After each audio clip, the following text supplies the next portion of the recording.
No mundo corporativo tradicional, assinar um contrato de 5 anos para um cargo de grande relevância significa, na imensa maioria das vezes, estabilidade. É um sinal claro, sabe, de que a empresa confia no seu potencial a longo prazo. Com certeza. É a tal da segurança, né? Exatamente. Oferece aquele tempo para adaptação, espaço para cometer uns erros iniciais e uma trilha mais segura para o desenvolvimento. Porém, no futebol de elite contemporâneo, e isso é fascinante, um contrato de 5 anos pode não garantir sequer que o profissional vai ter um armário no vestiário na temporada seguinte. O cenário mudou completamente. Mudou muito. Hoje é quarta-feira, 25 de fevereiro de 2026, e o que vamos fazer nesta nossa análise profunda de hoje é olhar para os bastidores de uma das organizações esportivas mais tradicionais da América do Sul. Uhum. Nosso foco hoje é o Grêmio, e mais especificamente a massiva, quase agressiva reformulação de elenco que está sendo conduzida pela nova gestão do clube.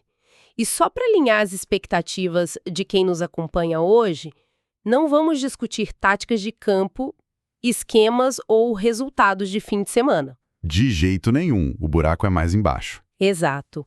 O objetivo aqui é dissecar como um clube decide que milhões em investimentos recentes precisam ser reorganizados ou, totalmente descartados da noite para o dia.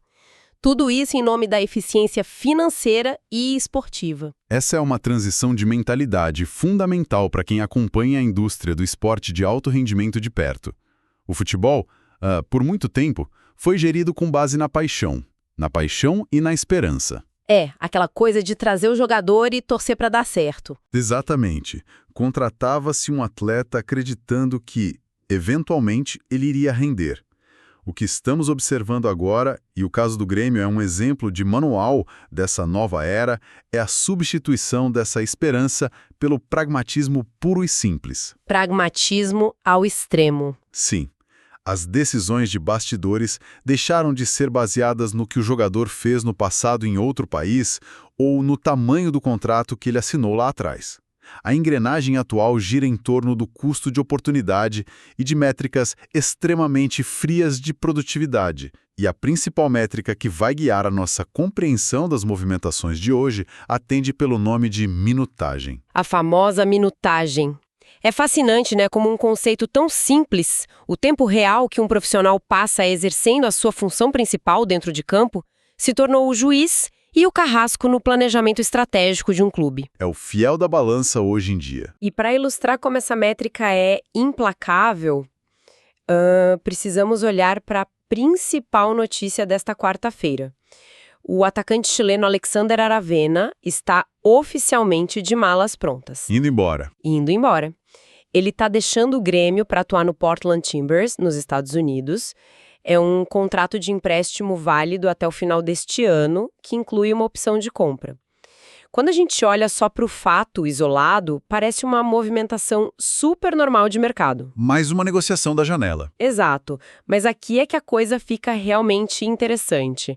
A linha do tempo desse jogador revela o quão drástica é essa decisão. O Aravena foi contratado junto à Universidade Católica em julho de 2024. O clube, na época, projetou um futuro tão promissor que firmou um contrato longuíssimo, válido até dezembro de 2028. Um planejamento de 4 anos e meio. Isso. Estamos no início de 2026 e ele já está sendo repassado para outro país. Como é que um projeto de mais de 4 anos é abortado em pouco mais de 18 meses? Essa discrepância temporal é o ponto central para entendermos a dinâmica de uma nova gestão assumindo uma organização do tamanho do Grêmio. Quando uma nova diretoria entra, ela herda um balanço financeiro e um elenco que não foi montado por ela. É o pacote completo, com os bônus e os ônus. Perfeito. Existe um conceito na economia chamado falácia do custo irrecuperável. Basicamente, a tendência humana de continuar investindo em algo que não está dando retorno apenas porque já se investiu muito tempo ou muito dinheiro naquilo no passado. O famoso insistir no erro. Insistir no erro. O que a atual gestão do clube está demonstrando é uma imunidade total a essa falácia. Eles não estão nem um pouco preocupados em justificar o investimento milionário feito pela administração anterior lá em 2024. A análise deles é estritamente focada no agora, no presente. Eles olham para o campo hoje. Exato. Avaliam quem entrega resultado agora e tomam as decisões. O jogador perdeu espaço no grupo atual e a sua minutagem despencou. Manter um ativo caríssimo, com um contrato longo, apenas sentado no banco de reservas, é um dreno. É um dreno financeiro e técnico. A decisão de repassar o atleta não é necessariamente uma admissão de que ele é um mau jogador. Não tem a ver só com a qualidade técnica dele. De forma alguma. Tem a ver com o reconhecimento de que, no contexto atual do clube, aquele ativo está subutilizado e perdendo valor dia após dia. E quando a gente analisa os números reais dessa subutilização neste início de 2026, a situação fica insustentável para qualquer argumento de permanência. Para quem está nos ouvindo ter uma ideia da gravidade, o Aravena participou de apenas 4 partidas neste ano inteiro. 4 entradas em campo. É muito pouco. 4, mas o detalhe que realmente define o cenário é o fato de que ele foi titular em apenas uma única ocasião. E não foi, sei lá, num grande clássico ou numa final de Libertadores. Foi em uma partida válida pela primeira fase do Campeonato Gaúcho. Contra o São José. Jogando dentro de casa na arena. E o desfecho desse jogo foi crucial. Exatamente. O Grêmio perdeu esse jogo. É como ser contratado para um cargo altíssimo de diretoria, com um contrato de 5 anos, mas ser avaliado e transferido para uma filial depois de apresentar apenas um projeto e um projeto que deu errado. Essa analogia é perfeita. E eu vou te dizer, o peso dessa única titularidade é imenso na avaliação interna de uma comissão técnica. Em um calendário saturado como o nosso futebol brasileiro, os campeonatos estaduais frequentemente servem como um laboratório, um grande laboratório de testes. É onde quem não joga ganha a chance de mostrar serviço. É o momento de provar valor. Os jogadores que estão no banco precisam usar esses jogos para provar que têm condições de assumir a titularidade nas competições mais pesadas, como o Brasileirão e as Copas. Quando o treinador oferece essa oportunidade de ouro contra um adversário de menor orçamento, dentro de casa, e o resultado coletivo e individual é uma derrota, a confiança sofre uma fratura difícil de reparar. A paciência acaba ali. A minutagem baixa que discutimos não é apenas uma estatística arbitrária. Ela é o sintoma claro de uma falta de confiança técnica que se confirmou na prática, naquele jogo contra o São José. A partir daquele momento, o jogador vai para o final da fila. E os minutos em campo se tornam ainda mais raros. É um ciclo vicioso. Mas aqui eu preciso fazer o papel de advogada do diabo e questionar a mecânica dessa saída. Se o jogador não serve mais para o projeto, se a confiança acabou e ele está no final da fila, por que o Grêmio simplesmente não o vende de forma definitiva de uma vez? A escolha foi por um empréstimo para o Portland Timbers com essa tal de opção de compra no final do ano. Essa estratégia não é apenas empurrar o problema com a barriga? É uma excelente pergunta. Pode parecer um paliativo. Porque assim, o clube não corre o risco de o jogador ir super mal nos Estados Unidos e simplesmente voltar no ano que vem ainda com aquele contrato gigante até 2028 pesando na folha salarial. O risco do retorno sempre existe em qualquer empréstimo. Mas o empréstimo com opção de compra é, na verdade, uma ferramenta muito sofisticada de mitigação de danos. Vender um jogador de forma definitiva hoje exige que haja um comprador disposto a pagar o valor do passe imediatamente na mesa. E quando o atleta está com baixa minutagem, o seu valor de mercado está lá embaixo. Está desvalorizado. Ninguém vai pagar o que o Grêmio pagou. Exato. Se a gestão tentasse vendê-lo agora, teria que aceitar um valor infinitamente menor do que o investido. Teria que assumir um prejuízo contábil imediato gigantesco no balanço. O empréstimo resolve múltiplos problemas de uma só vez. Ele tira a corda do pescoço. Sim. Primeiro, há o alívio imediato no fluxo de caixa. O Portland Timbers assume os salários, ou pelo menos a fatia mais pesada deles, liberando um espaço precioso na folha de pagamento do Grêmio. Esse espaço pode ser usado para novas contratações que realmente se encaixem no modelo tático da nova gestão. Oxigena a folha. E segundo, e talvez mais importante, coloca o jogador em uma nova vitrine. A MLS é uma liga de altíssima visibilidade comercial, com muito dinheiro rolando. Se o atleta chega lá, se adapta e performa bem, o Portland exerce a opção de compra no final do ano E aí o problema vira dinheiro. e o Grêmio transforma um passivo esportivo numa solução financeira por um valor já prefixado. Tudo isso sem ter que negociar sobre a pressão de estar com o jogador escanteado no seu próprio banco de reservas. É um movimento estratégico clássico para tentar recuperar o valor do ativo em um ambiente mais favorável para ele. Isso faz muito sentido quando a gente pensa no jogador friamente como um ativo, né, que precisa ser realocado para voltar a dar lucro. No entanto, se conectarmos isso ao cenário maior, essa extensa lista de dispensas promovida pela nova gestão gremista não se baseia apenas na tática dos empréstimos. Nem poderia. O mercado não absorve tudo. Exato. Existe uma segunda tática sendo utilizada para limpar a casa. E ela levanta questões financeiras ainda mais complexas na minha visão. Isso nos leva a outra notícia confirmada nesta mesma quarta-feira, que é a saída do volante Cuéllar. O caso dele é bem diferente. Completamente diferente do Aravena. O caso do Cuéllar não envolveu outro clube, não teve viagem para fora, não tem opção de compra futura, nada disso. O clube e o jogador simplesmente sentaram à mesa e chegaram a um acordo comum para a rescisão do contrato. Ponto final. E aqui a lógica parece desafiar totalmente o bom senso corporativo comum. Para quem olha de fora, assusta. Muito. Porque pensa comigo, como é que rasgar um contrato de trabalho e liberar o profissional de graça para o mercado é considerado uma gestão eficiente? Isso não é literalmente pegar o dinheiro do investimento e jogar pela janela. Eu entendo perfeitamente o seu ponto. E essa é, sem dúvida, uma das mecânicas financeiras mais mal compreendidas por quem não vive os bastidores do futebol. Para quem está na arquibancada ou lendo as manchetes, a rescisão amigável parece um desperdício completo de dinheiro e de recursos. Parece incompetência em vender, né? Exatamente. Mas internamente o diagnóstico é outro. Trata-se de estancar um sangramento crônico. A rescisão entra em cena como ferramenta principal quando o mercado não oferece opções de empréstimo viáveis. E isso pode acontecer por vários motivos.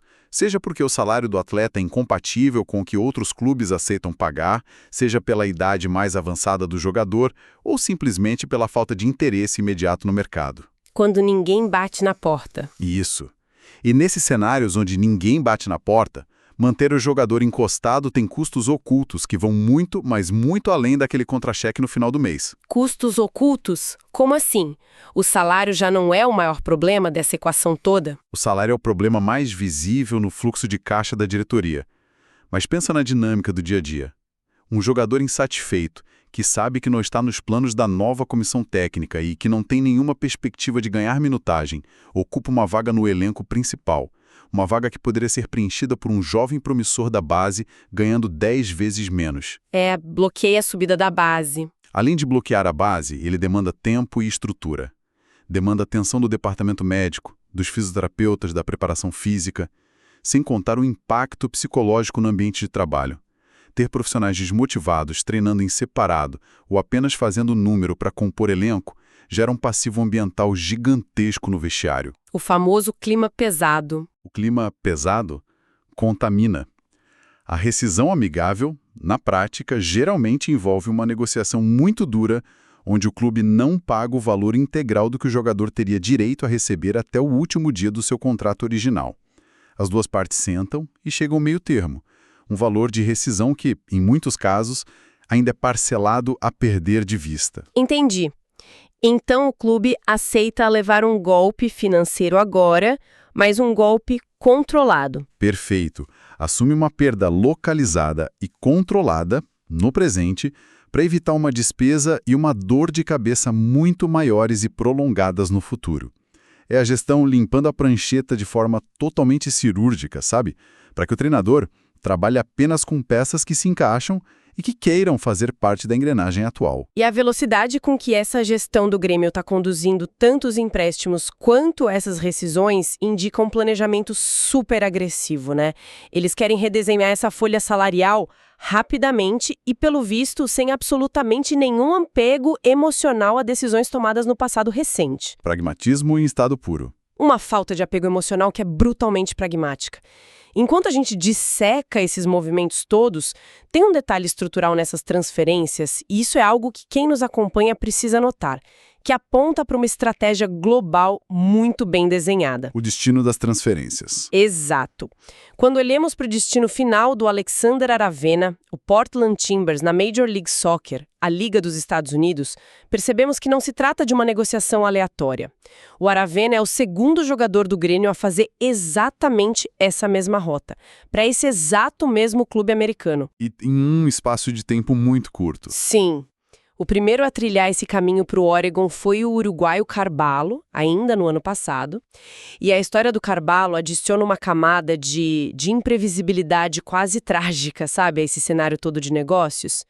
Ele faz as malas, sai do sul do Brasil, chega nos Estados Unidos, começa todo o seu processo de adaptação e logo no seu segundo jogo com a camisa do Timbers, sofre uma lesão. Pois é, a lesão do Carvalho é o lembrete perfeito e doloroso de que, por mais que a gente tente quantificar o futebol em planilhas financeiras perfeitas e métricas avançadas de desempenho, a variável humana e física sempre vai ter a última palavra. O corpo não é uma máquina, né? Não é. O esporte de alto rendimento opera constantemente na corda bamba do limite físico do atleta. No entanto, se isolarmos a emoção e analisarmos esse evento do ponto de vista puramente gerencial e institucional, o fato do Grêmio e o Portland Timbers estarem repetindo a mesmíssima operação, agora com um novo jogador, o Aravena, revela algo profundo. Revela muito sobre como o mercado internacional de transferências funciona hoje na prática. Era exatamente isso que eu ia te perguntar agora. Porque, parando para pensar, se a primeira experiência terminou com uma lesão precoce e super frustrante para o time americano, por que raios o Portland Timbers voltaria a bater na porta do Grêmio para buscar outro jogador usando exatamente o mesmo modelo de negócio? Por que eles simplesmente não foram procurar no mercado argentino ou no colombiano ou até numa segunda divisão europeia? Como um time lá no sul do Brasil se torna um parceiro comercial contínuo de uma franquia lá em Oregon? A resposta para isso reside na construção da confiança institucional e no desenvolvimento de dutos reais de negócios. É o que, no mundo corporativo, a gente chama de relacionamento B2B, business to business. A lesão de um atleta no campo é um imprevisto médico, claro, mas não é necessariamente uma quebra de confiança jurídica ou financeira entre as instituições. Eles não culpam o Grêmio pela lesão. De forma alguma. Quando a negociação do Carvalho ocorreu no ano passado, o Grêmio muito provavelmente entregou toda a documentação médica de forma impecável e transparente, cumpriu os prazos contratuais rigorosamente e estabeleceu um diálogo profissional de alto nível com os executivos da MLS. O Portland, por sua vez, cumpriu com todas as suas obrigações salariais e de seguro. Quando os processos burocráticos, jurídicos e financeiros funcionam sem atritos entre duas organizações gigantes de países diferentes, cria-se uma ponte de confiança inestimável. É o equivalente corporativo a encontrar um fornecedor internacional que não atrasa entregas e que não esconde o defeito na mercadoria, né? Depois que esse canal de comunicação está estabelecido e a confiança jurídica está provada na prática, torna-se muito mais fácil, rápido e seguro repetir todo o processo do zero do que iniciar uma nova prospecção exaustiva com um clube desconhecido do outro lado do mundo. Precisamente. Você economiza meses de diligência. E precisamos entender os interesses complementares desse ecossistema todo. O Grêmio, sob a batuta dessa nova gestão implacável, precisa desesperadamente escoar ativos de alto custo e baixa minutagem de forma rápida para não asfixiar o seu próprio fluxo de caixa. Precisa de liquidez. Isso. A MLS, por outro lado, possui uma estrutura financeira muito específica e regulada. Eles têm limites salariais severos, mas possuem exceções focadas justamente em jogadores jovens, internacionais, que têm um potencial de revenda futura. O Portland Timbers olha para um jogador como o Aravena, que foi um talento super promissor no Chile recentemente, e enxerga uma oportunidade de mercado de baixíssimo risco inicial, justamente graças a esse modelo de empréstimo. Todo mundo ganha.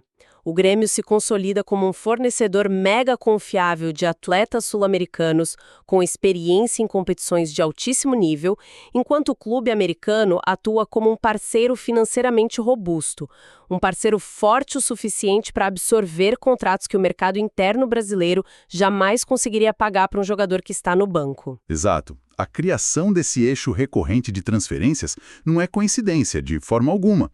É engenharia de mercado pura e aplicada. É a globalização fornecendo as válvulas de escape exatas e necessárias para que a gestão de um clube local, lá em Porto Alegre, possa reformular o seu elenco de maneira ágil. Impressionante. Essa análise toda eleva a nossa compreensão, tira o foco de uma simples nota de jornal de transferência e nos dá um entendimento real de macroeconomia do esporte. Para condensarmos o que discutimos durante toda a nossa imersão, o quadro que se forma é de uma clareza muito cristalina sobre os verdadeiros bastidores do futebol de alto rendimento. Sem espaço para romantismo. Nenhum espaço. Primeiro, ficou evidente que a nova liderança do Grêmio opera sobre uma filosofia duríssima, onde o passado não tem jurisdição nenhuma sobre o presente. A tão falada baixa minutagem não é mais apenas uma simples consequência técnica de não entrar em campo, mas é o principal gatilho financeiro para a reestruturação da equipe. Se o jogador não acumula minutos no presente, independentemente de ter um contrato vigente assinado e carimbado até 2028, ele se torna um passivo. E passivos precisam ser realocados. Essa é a regra número 1 da nova gestão esportiva. E segundo, desmistificamos as ferramentas que uma diretoria utiliza para fazer essa limpeza profunda. Vimos que o empréstimo com opção de compra, como no caso que dissecamos do Aravena indo para o Portland Timbers, funciona brilhantemente como um alívio de fluxo de caixa e um reposicionamento inteligente de vitrine. Simultaneamente, compreendemos que rasgar um contrato, como na rescisão amigável do Queller, longe de ser um desperdício ingênuo de dinheiro, é, na maioria das vezes, a forma mais eficiente e rápida de estancar perdas e de limpar o ambiente interno do clube. É o corte na própria carne necessário para curar a ferida. Perfeito. E, finalmente, nós observamos como as engrenagens globais operam na prática. Vimos o estabelecimento de verdadeiros dutos de confiança institucional entre o Grêmio e o pujante mercado norte-americano da MLS. Isso prova para nós que as soluções para os problemas complexos de um clube local estão cada vez mais e mais internacionalizadas. O futebol hoje é um ecossistema sem fronteiras. Certo. E para quem nos acompanha até aqui, a grande lição prática que fica dessa imersão profunda nas estratégias de bastidores é fascinante. Em um ambiente de altíssima cobrança e performance, a segurança de um papel assinado é quase uma ilusão. Uma única oportunidade falha, um jogo ruim e uma tarde chuvosa de estadual pode ser absolutamente o suficiente para pulverizar um planejamento de anos. E muda a vida do profissional num estalar de dedos. Muda completamente, transforma a trajetória de um profissional promissor em uma passagem aérea só de ida para outro continente. O pragmatismo frio das planilhas assumiu de uma vez por todas o controle definitivo das decisões. Gostaria de agradecer imensamente a companhia de quem dedicou o seu tempo para mergulhar nesses detalhes tão técnicos e estratégicos conosco hoje. É sempre muito recompensador ir além das manchetes fáceis e decifrar as verdadeiras regras do jogo que acontecem lá, longe dos holofotes e dos gramados. É sempre um prazer enorme dissecar esses temas. Deixo o convite para que continuem questionando as motivações e os números por trás das notícias e se juntem a nós em nossa próxima conversa. E agora, passo a palavra para uma reflexão final para levar para a semana antes de encerrarmos os nossos trabalhos de hoje. Até a próxima! Ao observarmos a precisão quase cirúrgica e acelerada com que essa nova gestão descarta investimentos milionários e recentes, sempre se baseando no curtíssimo prazo e na baixa minutagem, fica uma questão muito profunda sobre o futuro a longo prazo das organizações esportivas. Se o custo da paciência se tornou alto demais para o balanço financeiro suportar nos dias de hoje, qual é a linha exata que separa o pragmatismo necessário para salvar a economia de um clube da pressa injustificada que queima talentos em potencial? Até que ponto a busca inabalável e cega pela eficiência imediata não está sabotando silenciosamente a capacidade de uma equipe de desenvolver os seus grandes ídolos do amanhã, antes mesmo que esses jovens tenham tido tempo hábil de entender onde estão pisando. Fica a reflexão.